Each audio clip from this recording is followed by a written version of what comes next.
Hello YouTube and welcome to episode 2 of Ascending Atalanta.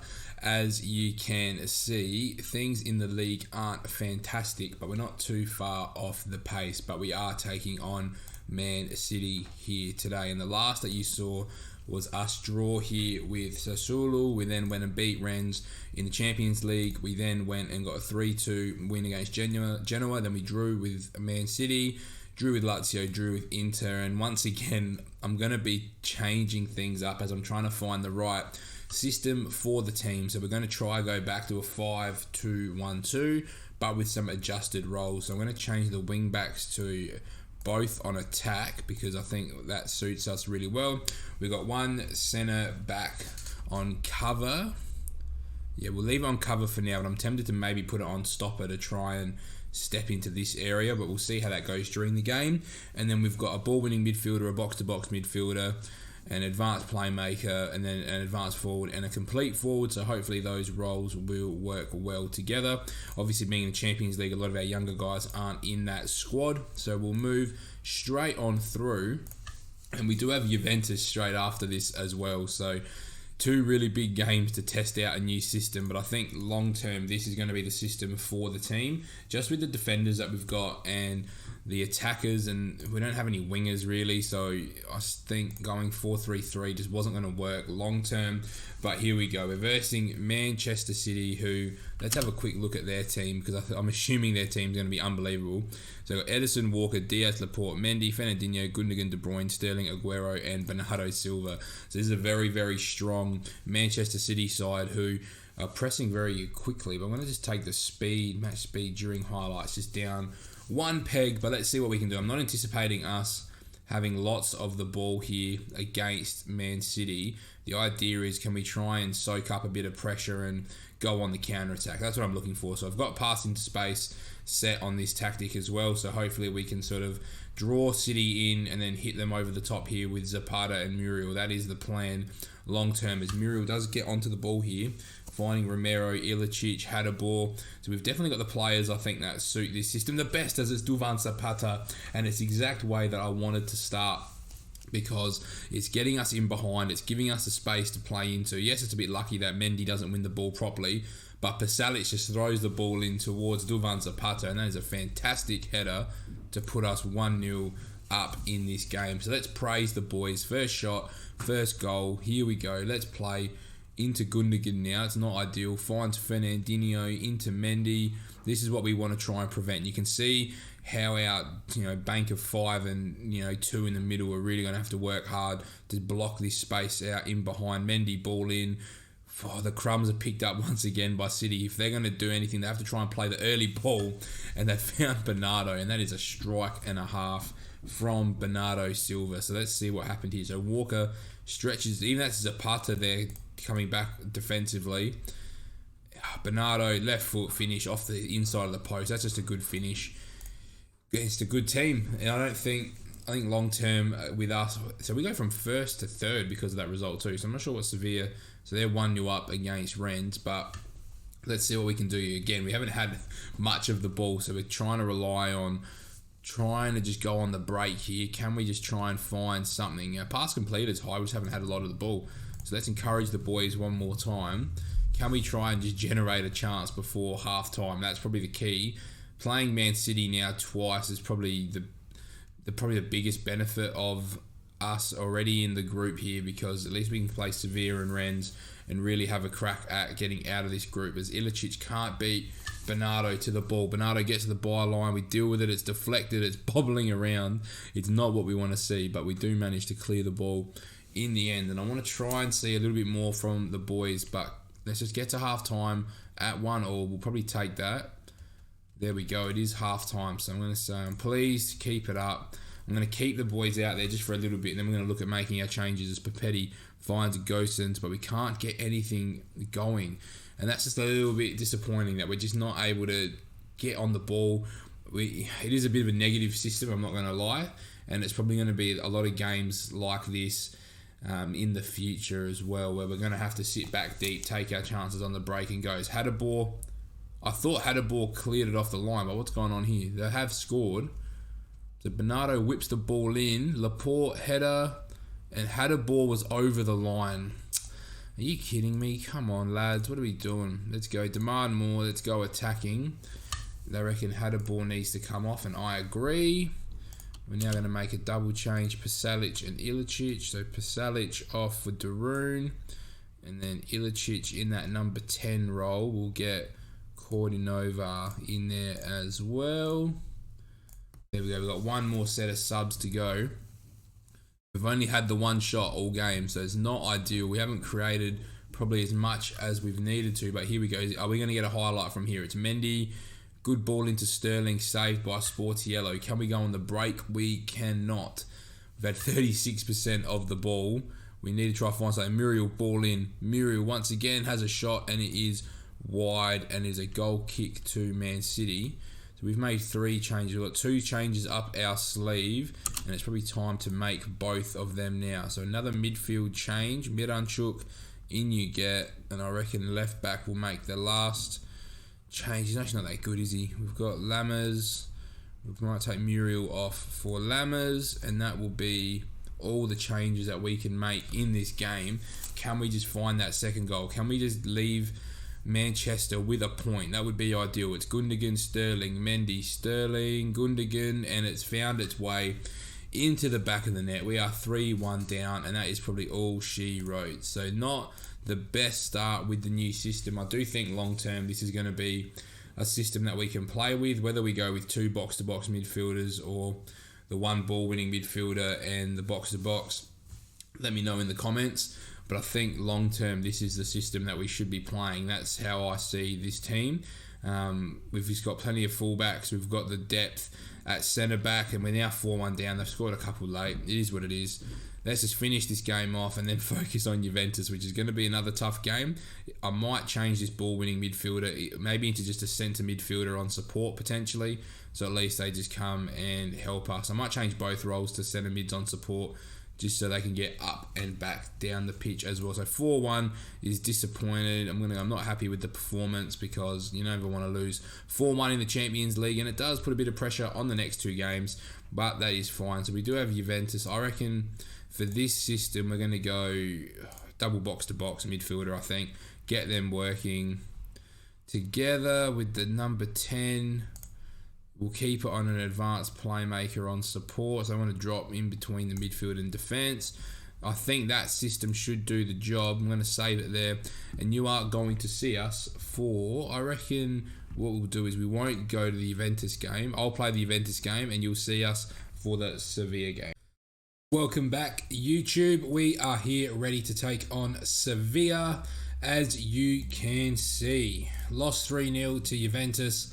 And I have made one executive decision. I was going to go with a 5-back, but that's now the primary tactic. Pardon me. And I'm not going to submit the squad. We're going to go with the deep 4-2-3-1. And if you've been around for a while, you should recognise this setup. I've changed one role. We've gone from a deep line playmaker to a Segunda Volante. So we've got the more box-to-box style midfielder. We've got the registers, more the playmaker. We've got the fullbacks going. It is our 4-2-3-1 from Marseille. So hopefully that can bring us some luck. I know I was saying at the start of the episode that I wanted to try the 5-back or try and do some different stuff, but I think I shouldn't be going away from what I know, which works, number 1, and number 2 is my overall philosophy in football, which is a 4-2-3-1. So I've decided to go back to where I know my roots, and then we've got the 4-4-2 that Damo has been using with his Liverpool team and now his SFB team. So we've got that loaded if we need a more aggressive option, but I'm hoping that we can get back to winning ways using the 4-2-3-1 as our way to do it. So Ilicic does play as that right wing. We might need to try and find a more long-term option as Luis Muriel puts us 1-0 in front. Decent ball in, well dealt with. Ball back in by Ilicic. And for someone that's 32 years old, he's going to have a massive influence on us, at least this season. That's a good finish by Luis Muriel.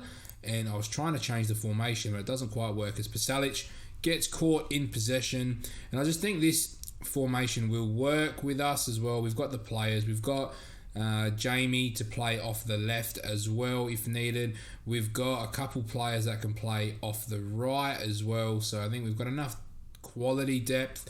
We've obviously got Zapata to play up front, but we've also got Ilicic and Muriel if needed. We've got Gnotto to play up front as well. So we've got plenty of quality depth in the attacking areas. Midfield, our starting midfielders are probably good enough, but we're probably lacking a little bit of depth. And that's a finish from Duvan Zapata as well. 10 minutes in, 2-0 up, playing some good football against Sevilla. That is what we want to see. I want to get our formation there so you guys can have a look. The number 10 role is probably that one role that I don't think we've got enough depth. We might have to use Ilicic there so Pasalic can drop a bit deeper, but I do think Pasalic is more of a number 10 type player anyway, so he'll be the primary option in that number 10. This front four is probably our best front four that we have as well, but we've got to get minutes into Gnotto and Bern Gittins so that they can develop as well in Serie A. They're obviously not registered in the Champions League, so that might be some incentive for us to use them in the league to rotate the squad around. So I know I said let me know what your thoughts are of going 5 back or 4-4-2 or whatever, but I think long term we're going to stay 4-2-3-1, which is really exciting. So hopefully we can start to move on a little bit more in the save as well. I know I haven't played it a whole heap lately because I've been flat out and I haven't had a chance to really sit down and just record and be with the camera. So if there's players you want me to look for, if there's different tactics you want me to try, I've got a save at the moment with Blackburn that I'm doing by myself intentionally so I can try different systems and things and sort of play around with a few things. But in season 1, I'm sitting top with Blackburn as well. So I don't want to play around with things too much just yet. There's about 5 or 6 games to go and I'm still sitting top. So it would be nice to go up with the title to the Premier League. But this is where I sort of tried a 5-back system with Blackburn and I got it to work. I haven't actually tried it yet with Atalanta, but I think going back to the 4-2-3-1 is probably the safe option. I think it just suits the team a little bit better. So I am excited to see what we can do in the league, especially playing this 4-2-3-1. And then if we do go down, we've got the 4-4-2 as a more aggressive option moving forward. So I think we're in a good space at the moment with Atalanta. I just need to get some more games uploaded as Duvan Zapata scores his hat-trick. It's 4-0. What a start to the game. We haven't had massive possession as well, 50% possession, but we've managed to take our chances, and that's been the positive thing. For me, I just want to try and notice where the 2 midfielders are, because we've got the Registos, that roaming playmaker, and a Segunda Volante, who's meant to be a box-to-box midfielder. So they do start a bit deeper, but then the idea is that they're going to contribute going back and forward. So in the number 10 role, let's get Lammers some minutes so that we can get some run into him.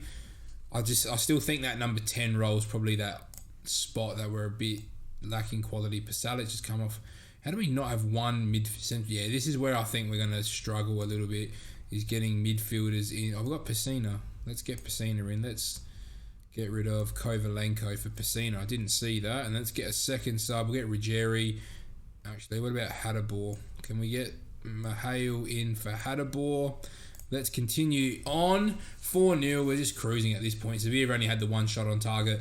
Our last game in the group is against Rennes as well. So it's a nice way to finish off the group stage. We should be good enough to probably get the win against Rennes as well. So realistically, we should be finishing second in the group, which isn't the end of the world for us. I don't know why Romero's on the corner, but he's offside as well, which is a bit disappointing. So we've got 2 subs up our sleeve still. I'm going to hold on to him just for a little bit, just in case we do get an injury. Rakitic over the bar once again. I think it's time we might flip the wingers around. So Muriel is going to stay on. Who have we got on that side? Kovalenko is not a right footer, so I'm going to put Kovalenko on the left. And they are our subs sorted. 15 minutes to go. We're cruising at this point, and I think the win should be pretty well locked up, as Papu Gomez is playing for Sevilla, and he's obviously a former Atalanta player, and I would have loved to have had him with us in that number 10 role. That would have been ideal, as Sevilla almost actually scored there, which would have been a bit disappointing, but how are things going? Barcelona beating Prague 2-0, and every other game hasn't really happened yet. So we're playing ahead of the curve, which is a bit strange, but it is what it is. And there's a 3-on-2 here, but they haven't been able to really take advantage of it. We've done well. Goosens, Lammers, here we go. This is what you want to see. Lammers driving as that shadow striker. Finds Miranchuk, and it is offside. Time really probably should start to tick away now.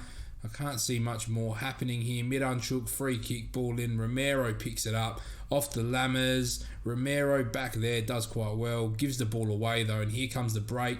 How do we recover? I think we actually recovered pretty well. Now we get a break of our own. It's a bit end-to-end now. It's a bit like a tennis match. Mahale, ball in, only as far as Bono. There's another highlight. I thought this would have been the end of the game. There's 1-on-3. It's De Jong, and it's well defended in the end. I think that's by Papetti, who just didn't overcommit. So a little bit concerning that we've had a few opportunities there where we haven't got many players back. They're throwing a lot of players forward though as well, I think. So that's part of the issue. I'm trying to keep some players further forward as Kovalenko hits the post. We've had 18 shots to 9, 6 on target to 1. We've been the more dominant side in this game. Kovalenko trying to find Zapata. That is time, and that is the end of the episode. So if you've enjoyed episode 2, make sure you smash the like button and leave a comment and subscribe. And in the next episode, you are going to see, I'm going to try and stretch it out a little bit, I think. So when's our next real big game? I'm not going to show you Rennes. I'll probably show you the Champions League round of 16 draw, and then we'll get into the AC Milan game. So from episode 2, that is all, and I'll see you in episode 3.